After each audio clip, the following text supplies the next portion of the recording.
Hello friends, welcome again to our channel the learner of literature. आज की class में हम जो है पोएट्री की वेरियस डेफिनेशंस के बारे में पढ़ेंगे। मतलब जो है पोएट्री को जो डिफरेंट डिफरेंट हमारे ऑथर्स हैं उन्होंने जो है किस तरह से डिफाइन किया है, इसके बारे में हम जो है आज बात करेंगे।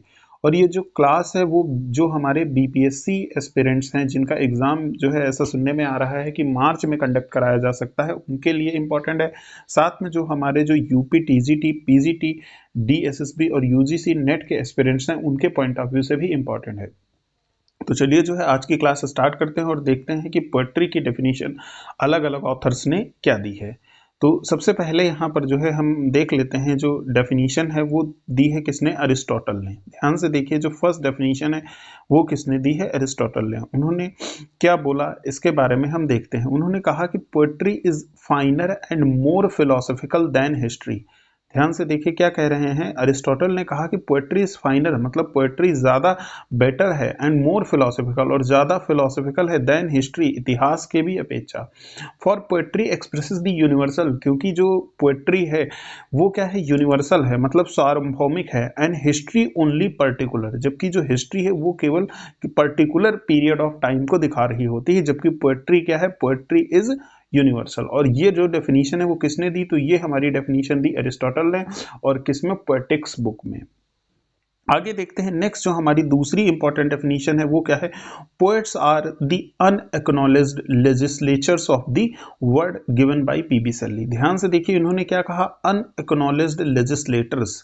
जो पोएट्स होते हैं वो अनएक्नॉलेज्ड लेजिस्लेचर हैं इस दुनिया के, इस वर्ड के। ये डेफिनेशन दी किसने, तो ये डेफिनेशन दी पीबी सैली ने। आगे बढ़ते हैं नेक्स्ट जो है हम यहाँ पर देखते हैं जो हमारा अगली डेफिनेशन है जिसे दिया है डब्ल्यू बी यीट्स ने। उन्होंने क्या कहा, out of the quarrel with others we make rhetoric, out of the quarrel with our self we make poetry. मतलब जब हम दूसरों से लड़ाई करते हैं तो देन हम क्या बनाते हैं, तो हम रेटोरिक बनाते हैं। और जब हमारी लड़ाई खुद से हो, अपने आप से हो, then we make poetry. This definition was given by W B Yeats. बहुत ही इम्पॉर्टेंट जो है ऑथर हैं।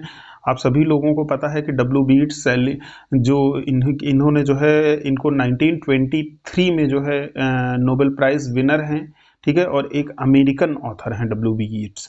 तो ये पॉइंट भी आप याद रखिए। आगे बढ़ते हैं नेक्स्ट देखते हैं हमारा जो क्वेश्चन नंबर 3 है, जो सॉरी क्वेश्चन नंबर 3 नहीं, डेफिनेशन नंबर 3 क्या लिखा है, poetry is when an emotion has found its thought and thought has found words and a poem begins in delight and ends in wisdom. किसने दिया, Robert Frost ने। ध्यान से देखिए रॉबर्ट फ्रॉस्ट ने क्या कहा कि poetry is when an emotion has found thought, मतलब जब इमोशंस को, जब हमारी भावनाओं को थॉट, कोई विचार मिल जाता है, और थॉट हैज फाउंड वर्ड्स, और उस विचार को जब शब्द मिल जाते हैं, देन जो है ये क्या होता है, देन ये सारी चीजें मिल करके एक पोएट्री को बनाती हैं। और ध्यान से देखिए इन्होंने आगे भी फिर थोड़ा सा और फर्दर ऐड किया कि वो पोएम बिगिंस इन डिलाइट, मतलब एक जो पोएम है वो डिलाइट से स्टार्ट होती है and ends in wisdom.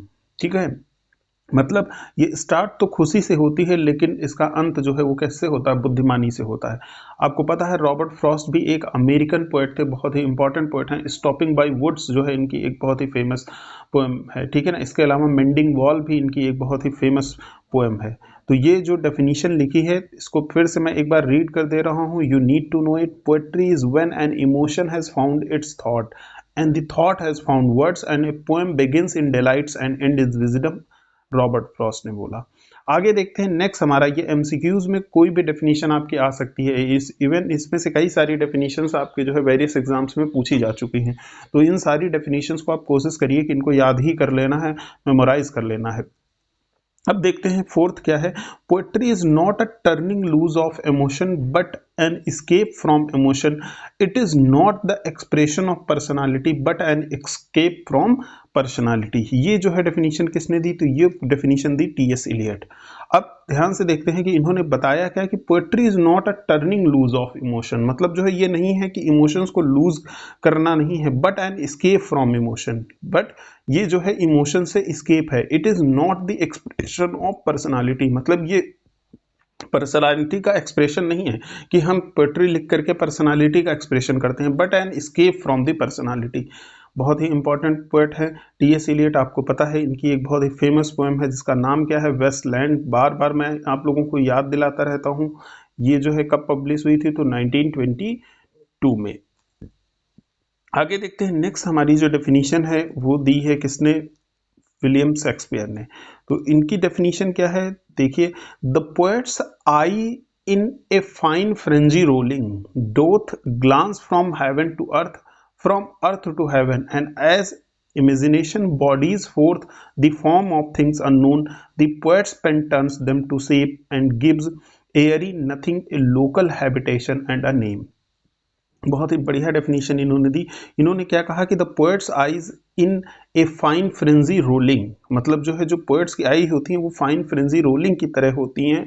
दोथ glans, वो क्या देखती हैं, हेवन टू अर्थ, मतलब स्वर्ग से पृथ्वी तक देखती हैं, एंड अर्थ टू हेवन, और पृथ्वी से स्वर्ग तक देखती हैं। As imagination bodies forth the forms of thing unknown, the poets pens, जो पोएट का पेन होता है वो क्या करता है, टर्न्स देम टू शेप्स, मतलब जो ये सारी चीजें वो देखता है उसको वो क्या करता है, वो शेप्स में कन्वर्ट कर देता है। And gives Airy nothing A local habitation, और वो उन्हें एक लोकल हैबिटेशन और नाम देता है।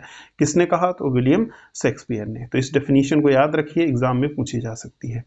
आगे देखते हैं हमारी जो सिक्स्थ डेफिनेशन है, ये definition William Wordsworth romantic poet थे जिन्होंने दी है, कई बार पूछी गई है। Poetry is the spontaneous overflow of powerful feeling, मतलब जो पोएट्री क्या है, ये स्पॉन्टेनियस ओवरफ्लो है हमारे अंदर की जो पावरफुल फीलिंग्स जनरेट होती हैं। It takes its origin from emotion recollected in tranquillity, मतलब ये क्या है, ये तब उत्पन्न होती है जब हमारे इमोशंस जो है ट्रंक्विलिटी में होते हैं। The emotion is contemplated till by a species of reaction, the tranquility gradually disappears and emotion kindred to that which was before the subject of contemplation is gradually produced and does itself actually exist in the mind। तो ये बहुत ही important line है। इतनी तो usually सभी को याद होती है कि poetry is the spontaneous overflow of powerful feelings, but आगे का भी याद रखिए कि it takes its origin from emotion recollected in tranquility, the emotion is contemplated till by a species of reaction, the tranquility gradually disappears and emotion kindred to that which was before the subject of contemplation is gradually produced and does itself actually exist in the mind. तो ये जो है William Wordsworth ने इस तरह से poetry की definition दी। ये एग्जाम में आपके पूछी जा चुकी है, इसलिए याद रखिए इसे भी। आगे देखते हैं नेक्स्ट जो हमारी डेफिनेशन है उसे फिर से जो है किसने दिया है, तो विलियम वर्ड्सवर्थ ने। इन्होंने दूसरी तरह से पोएट्री को क्या डिफाइन किया कि poetry is the breath and finer spirit of all knowledge, मतलब जो पोएट्री है इस ब्रेथ, मतलब ये एक तरह से क्या है, ये सांस की तरह है, and finer spirit of all knowledge, और ये जो है एक स्पिरिट है जो दूसरे जितने भी नॉलेज हैं उनके लिए। It is impassioned expression which is the countenance of all science, मतलब ये वो एक्सप्रेशन है जिससे सारी जो साइंस हैं वो प्रोड्यूस होती हैं, जन्म लेती हैं। तो ये डेफिनेशन भी किसने दी, विलियम वर्ड्सवर्थ ने दी। बहुत ही उम्दा डेफिनेशन है, इसको आप याद रखिए। आगे देखते हैं नेक्स्ट जो हमारी डेफिनेशन है, that has been given by Edgar Allan Poe. तो ये क्या कहते हैं, poetry is the revolution of a feeling that the poet believes to be interior and personal which the reader recognises as his own. ध्यान से फिर से देख ले लीजिए, poetry is the revelation of the feeling, मतलब ये फीलिंग्स का रिविलेशन है, फीलिंग्स का प्रकट करना है। That poet believes to be interior and personal, जिसको पोएट ऐसा विश्वास करता है कि ये उसकी इंटीरियर आंतरिक और पर्सनल है, which the reader recognises as his own, और जिसे रीडर को पढ़ने के बाद भी ऐसा लगता है कि ये उसकी ही बात हो रही है। तो this definition was given by Edgar Allan पो। आगे देखते हैं जो हमारी 9th डेफिनेशन है, मैथ्यू अर्नोल्ड ने दी। इन्होंने टच स्टोन मेथड की बात की थी जो है। तो क्या करते हैं, इन्होंने क्या कहा कि poetry is at bottom a criticism of life, मतलब जो पोएट्री क्या है वो बॉटम में एक क्रिटिसिज्म ऑफ लाइफ है। That the greatness of a poet lies in his powerful and beautiful application of ideas to life to the question how to live. ठीक है, तो एक बार फिर से आपको मैं इसको पढ़ देता हूं, आप समझ लीजिए। Poetry is at bottom at a criticism of life, that the greatness of poet lies in his powerful and beautiful application of ideas to life to the question and how to live. मतलब poetry ये बताती है कि हमें कैसे रहना है, कैसे जीना है। तो ये जो डेफिनेशन है वो किसने दी? तो मैथ्यू अर्नोल्ड ने दी। अब आज की इस वीडियो की हमारी जो आखिरी डेफिनेशन है, it has been given by William Hazlitt. देखो विलियम हैजलिट ने क्या कहा कि poetry is all that is worth remembering in life. मतलब पोएट्री क्या है? Is all that is worth remembering. मतलब जीवन में जो कुछ भी याद रखने योग्य है वो क्या है? वो पोएट्री है। Poetry is all that is worth remembering in life. जो जीवन में जो है याद रखने योग्य है, जो जीवन में याद किया जा सकता है, उसी को हम क्या कहेंगे? पोएट्री कहेंगे। So these were the 10 definitions and these 10 definitions are the most important definitions and can be asked in any examination। होगा क्या? आपको एक डेफिनेशन यहाँ पर दे देगा, मान लीजिए इन्होंने ये उठा करके दे दिया और आपको 4 ऑप्शंस दे के देंगे, पूछेगा कि ये डेफिनेशन जो है किसने दी है, तो वहां पर आपको जो है बताना होगा। तो कोशिश करिए कि ये आप अगर 10 डेफिनेशंस याद कर लेते हैं तो काफ़ी हद तक आपका जो जजमेंट होगा वो बढ़ जाएगा। आप किसी भी एग्जाम में जो है कोई डेफिनेशन अगर पोएट्री से रिलेटेड आती है तो ये इनमें से भी हो सकती है, अगर कहीं बाहर से भी है तो आपका जो गेस होगा वो बहुत ही अच्छा हो जाएगा। तो आज जो है हम अपने इस वीडियो को यहीं पर जो है एंड करेंगे, जो है बहुत ज़्यादा बड़ा वीडियो नहीं करेंगे। तो अगर आपको ये वीडियो मेरा पसंद आया है then please like share and subscribe the learner of the literature. Keep watching and keep learning. Thank you very much. मिलते हैं नेक्स्ट वीडियो में।